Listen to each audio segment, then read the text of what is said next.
I have to create 5 minutes of funny stand-up material in 1 week before all of my friends come to my show, and they might leave regretting our friendship. Can I do it? I don't know. I'm Ryan, and this is the 7-Day Comic.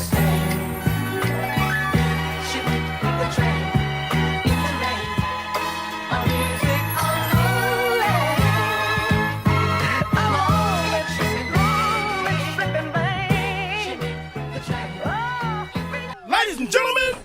Now, you might have heard this joke before. My favorite paper product is the paper straw. I'm going to try to take this joke in a different direction. I'm gonna love paper products, like trees.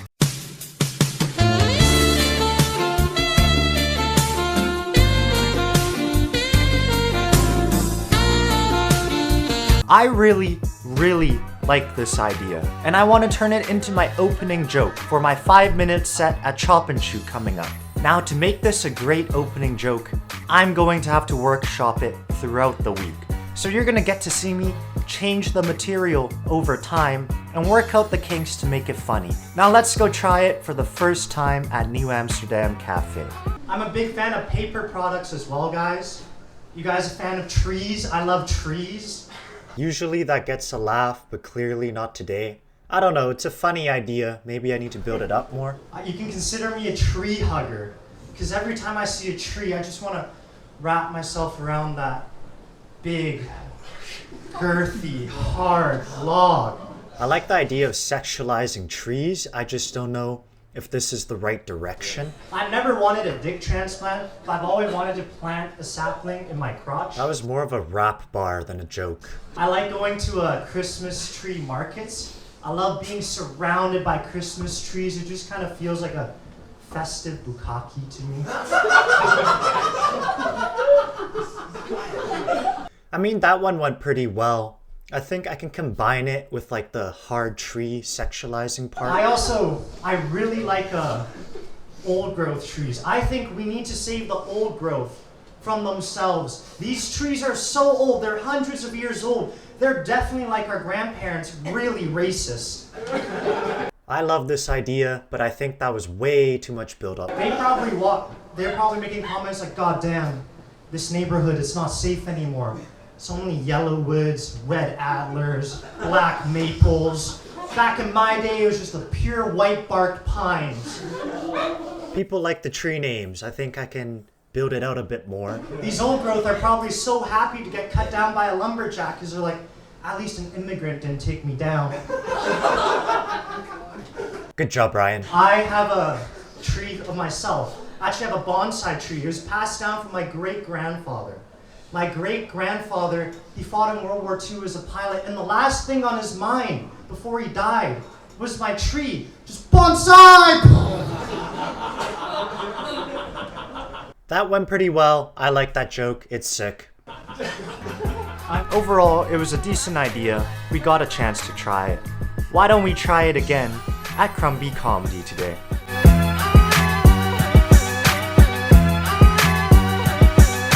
I'm a big fan of paper product like trees. I have a bonsai tree at home that was inherited to me from my great-grandfather who was a pilot in World War II. It means a lot to me because it was the last thing on his mind before he died tragically, just bonsai!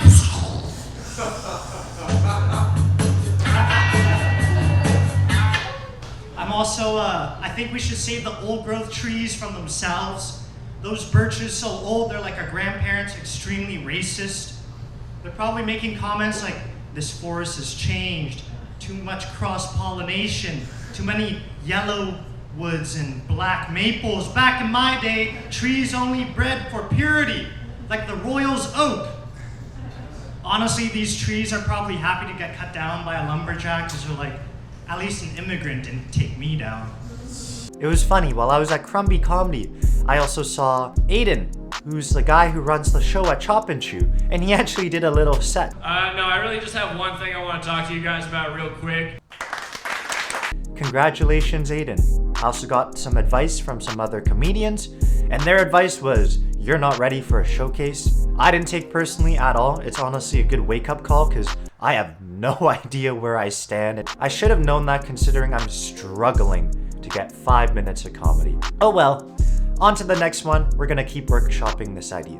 Now, working out material always starts with a review of the set from the night before. I sit down to watch and always make sure to transcribe, write notes on how I acted, my delivery, what got a laugh and what didn't. I then also make sure to try to edit the jokes so the sentences are shorter, where I can add new punchlines or take the joke in a different direction, and what can I do to be funnier. It's easier said than done though. Working on a joke is kind of like watching those TikToks, is it cake or is it real? But instead of like cake, it's like poo. So it's like, is it poo or is it real?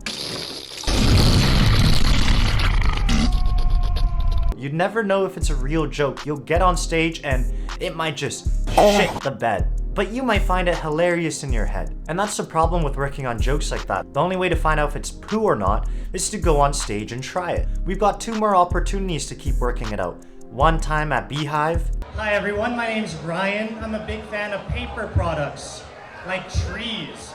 And the second time at Crumby Comedy. What's up guys, my name's Brian. I'm a big fan of paper products, like trees. Thank you!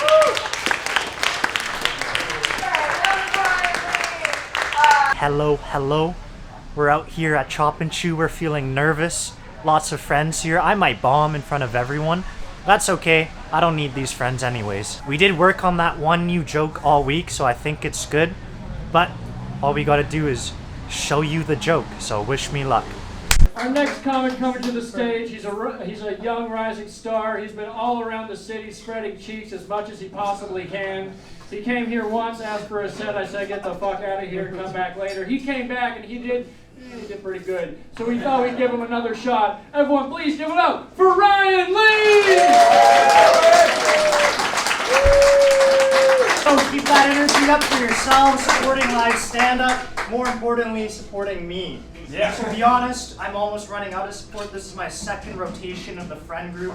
I think by number 4, you guys might hate me.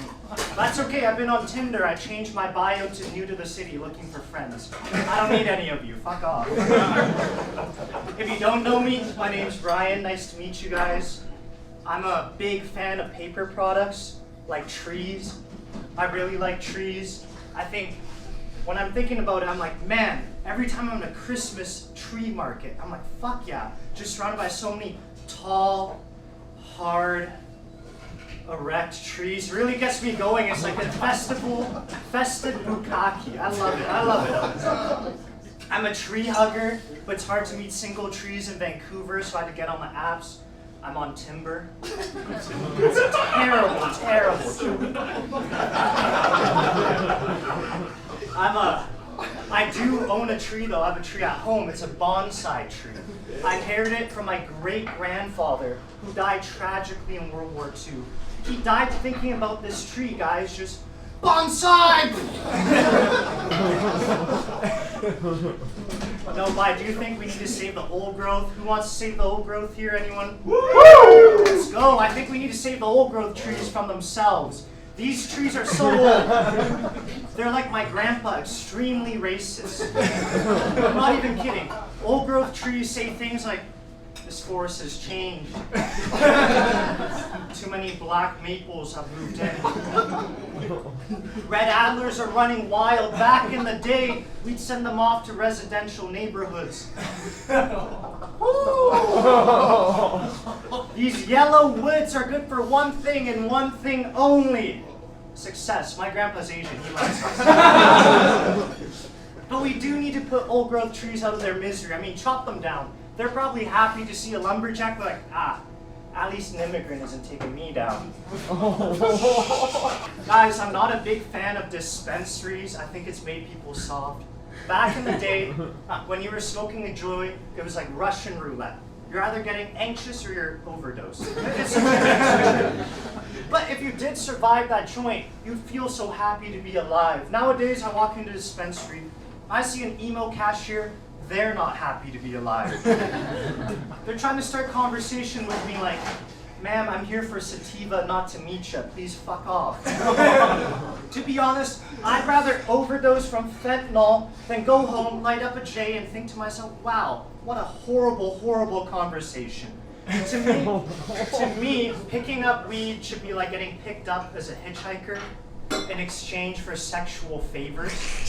It's a lot more fun when you're fearing for your own life. That's all I got. Thank you guys and the ride. We're done with the show. Here with Ken, Jamie, the lads.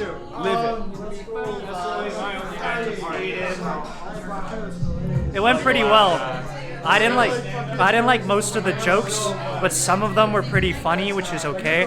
Everyone gave me laughs. I don't know if they were charity laughs. They could have been. That's all right. Anyways, thank you guys for watching. Please like, comment, and subscribe to show support to me. I'll see you guys later. Ryan out. Ryan out, baby.